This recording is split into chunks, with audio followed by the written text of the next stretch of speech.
Despite the governor's agenda, it will really be up to the legislature as to what gets done in this important election year. We sat down with the Senate Majority Leader, Republican Arlan Meekhof, to find out what was on his mind. What was your take on what Governor Snyder had to say when he took to the chamber Tuesday night?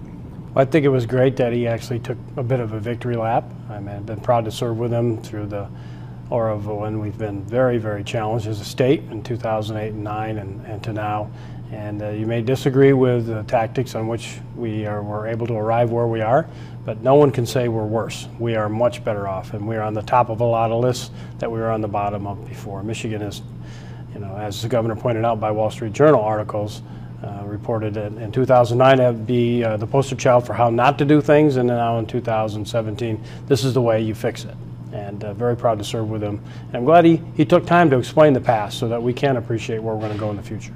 And as he pointed out, it hasn't been a straight line. I mean, there are pitfalls along the way, which you can point back to the dire straits the state was in back in the mid-2000s, and it would be hard to find a straight line out of that type of thing. But right. The question that I've asked is, has this legislature, has this administration dealt with some of the systemic problems that kept giving us boom and bust, largely connected to the auto industry?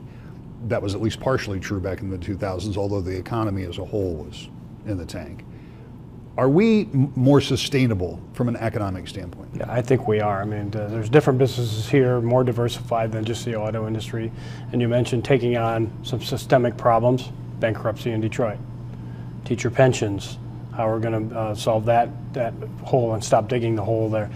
Taking on some very, very difficult things to fix it for the future. And I think the governor mentioned some $20 billion that we've taken off the books of debt, and we still have more to do, but we're not adding to it anymore. We're actually figuring out how to pay the rest of it off. And that bodes well for our kids and our grandkids.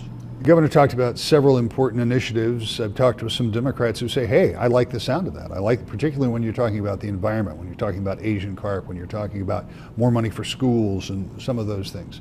The reality is, he is the governor of the state of Michigan. You are the Senate Majority Leader. Between the two of you, you have much more impact on what legislation gets introduced, when it gets introduced, the form in which it gets introduced, and what happens to it after it gets introduced. So how much of what he talked about is what you're going to be talking about in that chamber up there? Well, he'll do his budget presentations and his special messages starting next week and budget the week after. And as we always do, we go to appropriations and we look at all the things that we have to fund. We fund our priorities. We figure out what is it that the public is in need of, and what do we see as the path to keep Michigan going in that way. And some of those things we will agree with the governor, probably many of them. I don't think all of them. It's just like any family. You don't sit around the kitchen table and everybody agree on every single thing.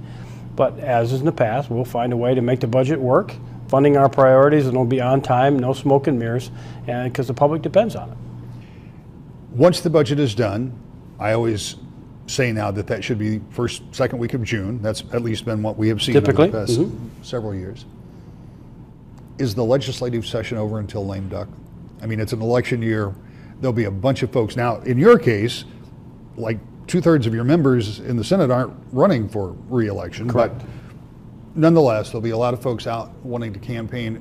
Traditionally, during an election year, there's not a lot of activity in the legislature, at least in the summer, early fall. Well, we schedule a few days in between there because there are likely some things that we didn't do correctly, may have to come in and do some correction. But a lot of the summer will be spent campaigning. After the primary, we'll be back for a month or 6 weeks, and they'll be campaigning again, up till the November election, and then lame duck after that. So there's typically less session days in election year. I don't want to talk or think about this lame duck session just yet, but we'll get to that later this year. I do want to ask you about one thing. You talked about getting along with the governor, and you've always described that as a good relationship. You've been able to talk with him. But for one of the few times that anybody can remember, your chamber unanimously overrode a veto of his in recent weeks. Did that change that calculus, or is that just how we do business? I mean, that's clearly how the Constitution is written.